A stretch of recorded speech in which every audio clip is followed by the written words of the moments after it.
So Tina, thank you for joining me on this double shot of espresso coffee conversation we're having. Yeah.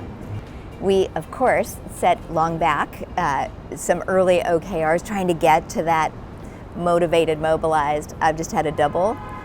So, a lot going on in your sector, right? Healthcare sector, macro changes at epic scale. Tell us a little bit about those. You know, COVID really cast a stark light on health equity, or I should say health inequity. You know, in this country, the greatest indicator of your health is your zip code. Wow. Can you imagine, in a nation as wealthy as ours, that shouldn't be the case. And this really, really became clear during COVID when we saw the populations hit hardest, being people low income, people of color, these populations that went into COVID with pre-existing conditions like diabetes, hypertension, obesity. And so it caused healthcare providers to ask this very provocative question. What would have been the impact on our economy if we'd gone into COVID with greater levels of health equity? Said another way, what would have been the impact to society at large if we'd gone into COVID as a healthier population?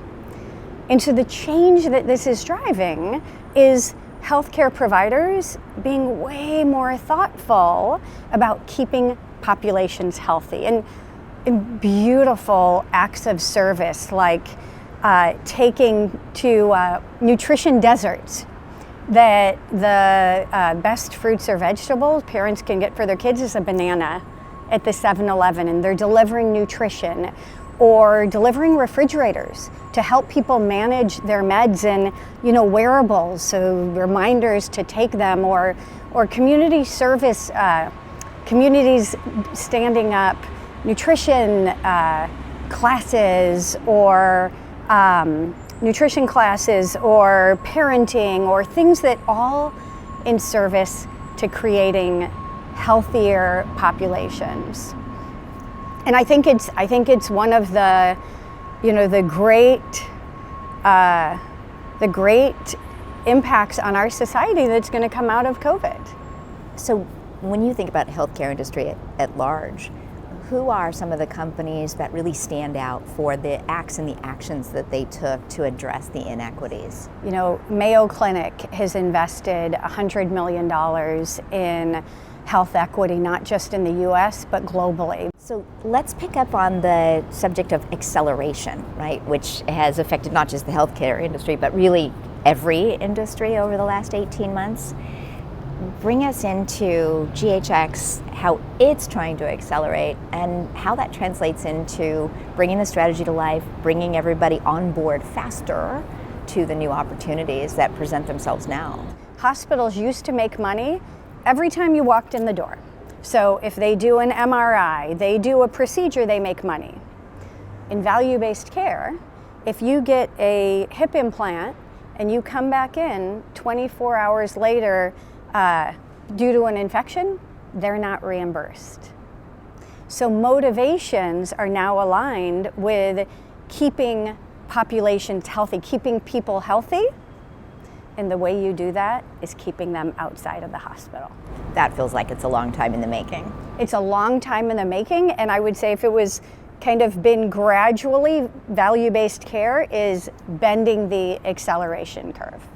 During COVID, because the healthcare supply chain runs on GHX, we were able to see where there was surges in demand, where there were back orders. We were also had the data to be able to see where, you know, all these bad actors popped up. So for example, this might surprise you.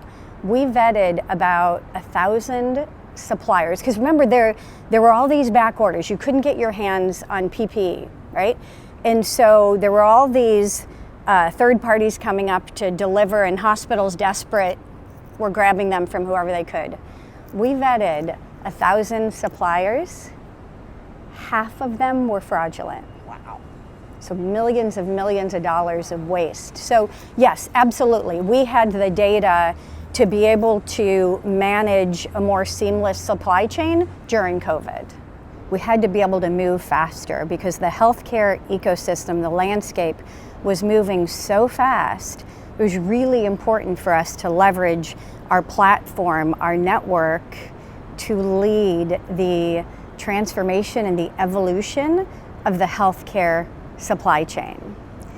And maybe it helps if, let me step back, set some context in the problem we had to solve to mobilize, and then I can talk about how we did it. So first, it's important that GHX was founded 21 years ago by healthcare, by Baxter, Abbott, Johnson & Johnson, GE, Medtronic, and through the years, healthcare's largest providers and GPOs have come together to build what is today healthcare's largest supply chain platform.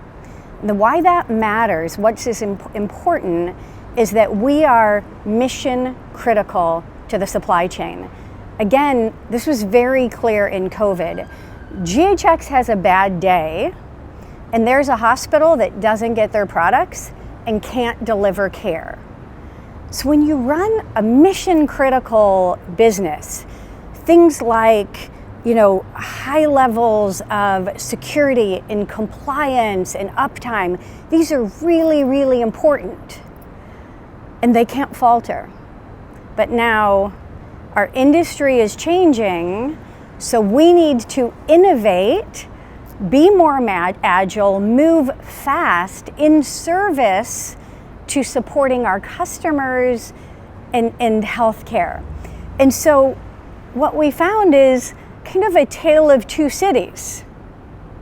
And so in our core business, the way we set OKRs, the way we set strategy, the way we managed is very different than in the incubation, the innovation and transformation zone.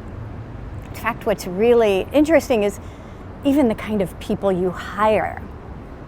Right? You need to hire people that never saw an initiative they didn't want to wrap a tight process around.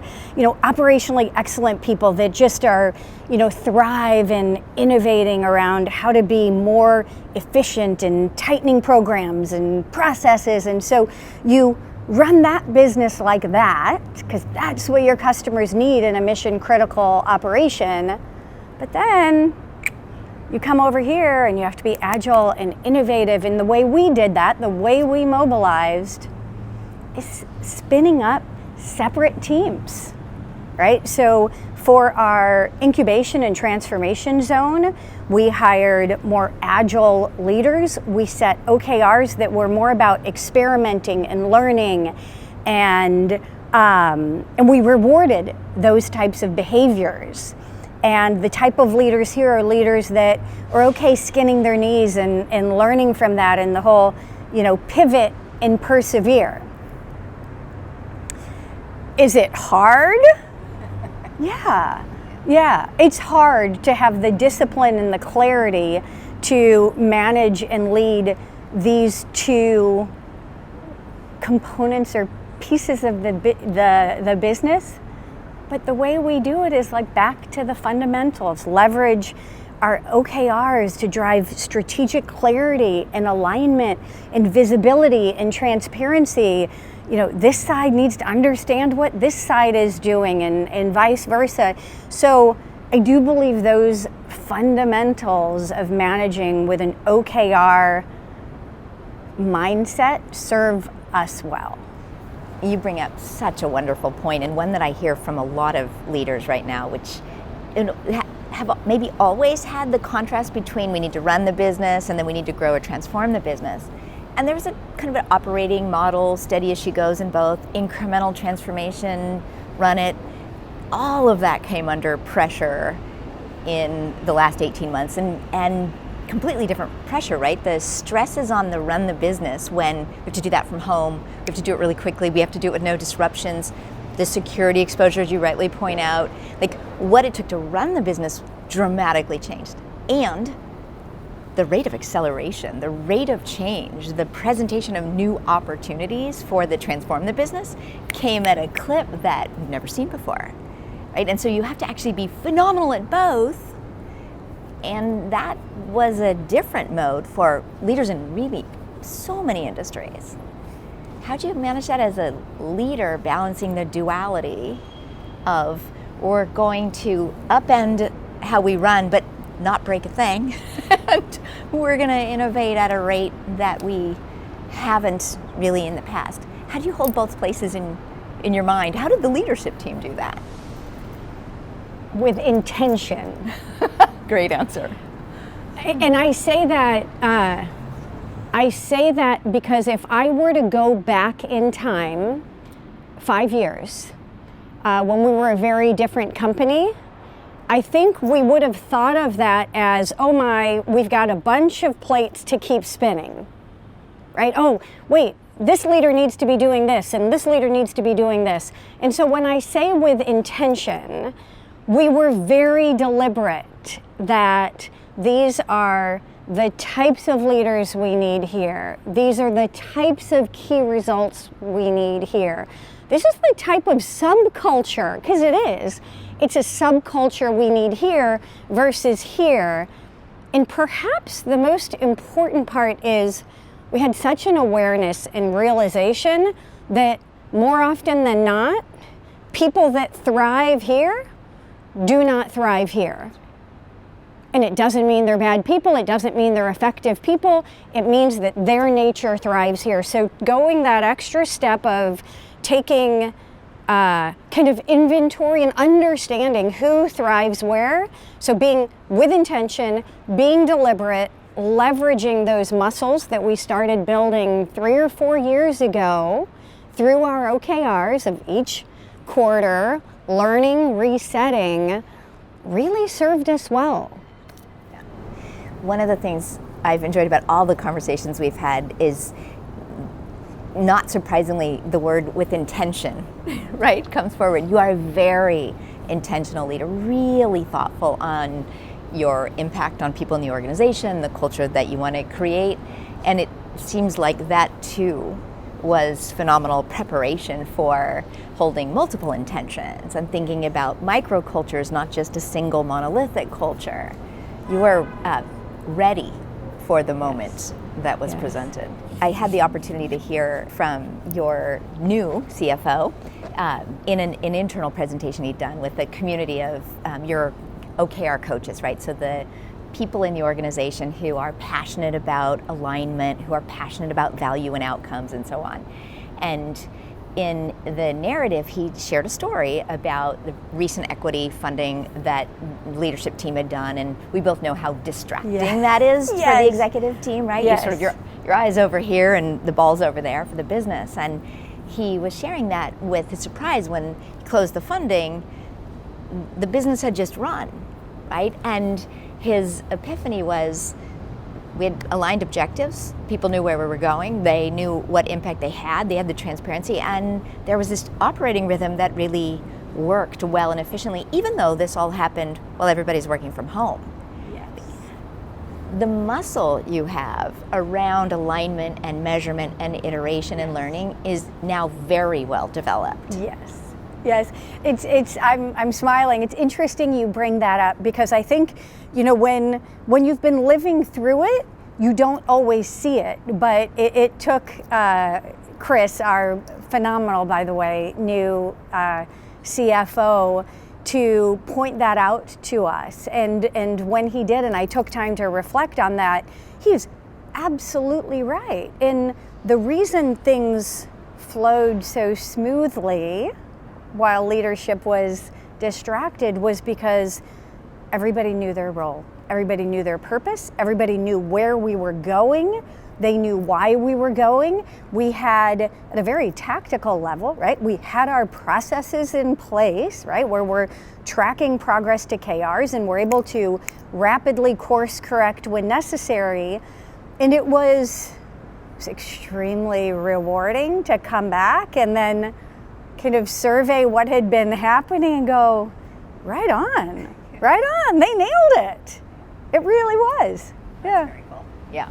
I, of course, remember the building of the muscle in the first place, Yes. right? Which Yes. is, you can really feel what it's like to build that muscle. Yeah. And Yeah. then you stop feeling what it's like when the muscle just has memory and runs, right? Yeah. It took us leveraging the OKR methodology of every quarter. How do we learn and improve? How are we intellectually honest? How do we not cry victory too early so that we can continually get better? And you know, one of the byproducts of that, I think, was that across all of our employees, they saw how they saw leadership show up with that humility, that vulnerability, that we're not perfect, we got a lot to learn, but that's okay. I think that drove a shift all the way through the organization to more of a learning or beginner's mindset.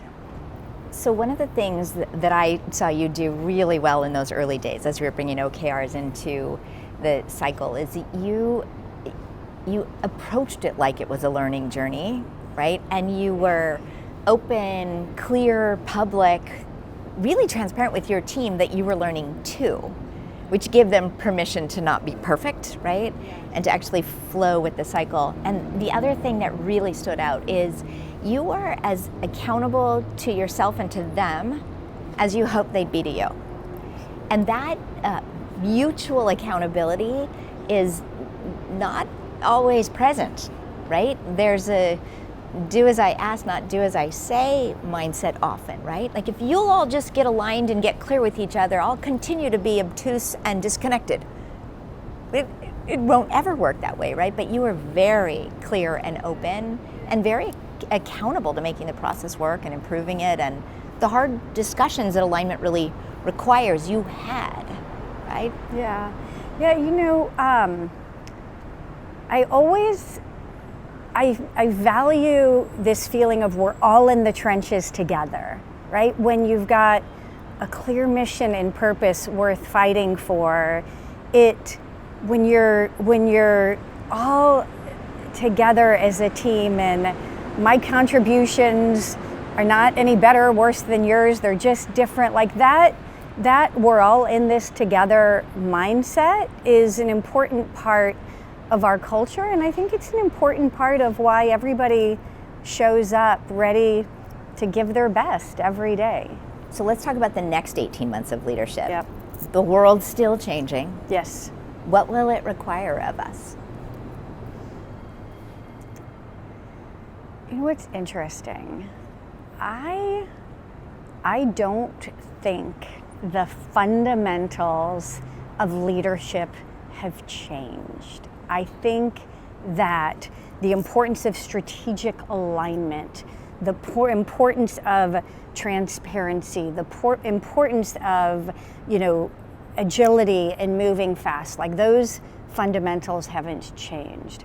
I think the fact that great leaders have always recognized that what people want is they want to wake up every day and they want to work on a mission that matters and have a very clear purpose, and they're not scared of hard work when they understand it's meaningful work. So I don't think those fundamentals have changed, but I think how we show up as leaders will change. And so, when COVID, the leadership muscles that needed to show up were across a spectrum. On one side of the spectrum was the wartime CEO that need to be disciplined and make decisions fast and move and aggressive, all in service to just keeping the wheels on the bus. And then also the, Brené Brown leadership of empathy and compassion. And so what leaders had to do is they had to learn to modulate, sometimes between 8 a.m. and noon, between wartime CEO and Brené Brown CEO. And the most important part, knowing when to modulate to what end of the spectrum. So, we found ourselves, we're a country in crisis. the industry in which we serve was in crisis, and our employees were in crisis. And in some ways, it was great to be on the GHX team, because while everybody else was asked to stay home and watch Netflix, we were allowed to serve, right? We were allowed to serve the healthcare supply chain. So it was really, in some regards, it was really motivating and energizing for a group of people that were called to serve.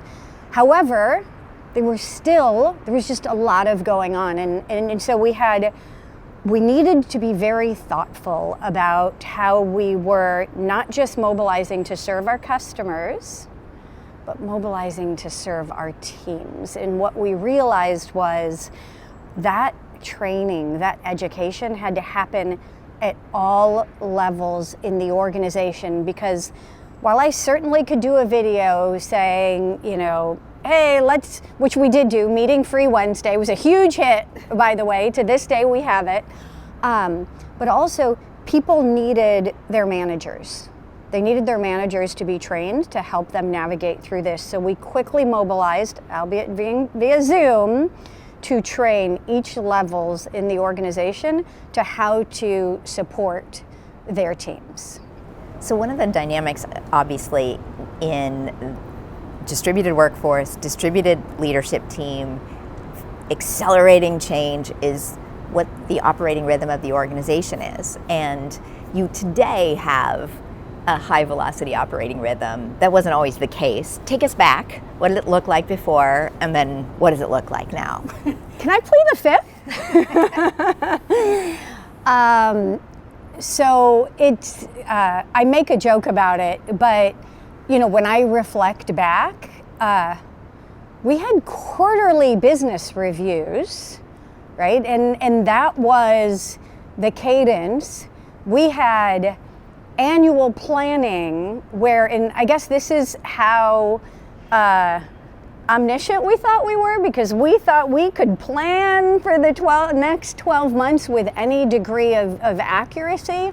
And when we didn't, we had to take time to course correct. And so that's how we did it at that time, and it got us to where we are today. But I would never dream, we'd never go back. We'd never go back to that. The pace at which we can react to our market, our customer needs today, it's just night and day. Yeah. So a lot's changed between the 80-page slide deck on the quarterly business review to the data-driven, digital monthly business review cadence you have today. Yes. It's, in a lot of ways, it's so much simpler as leaders, because I don't need to look at 80 pages to get to the one metric on one slide that matters. I've pulled through in my RBR, like, the things I care about, and that's where my energy is focused. I'll tell you, we've had the best performance the past 12 months. Well, cheers to that. Yes.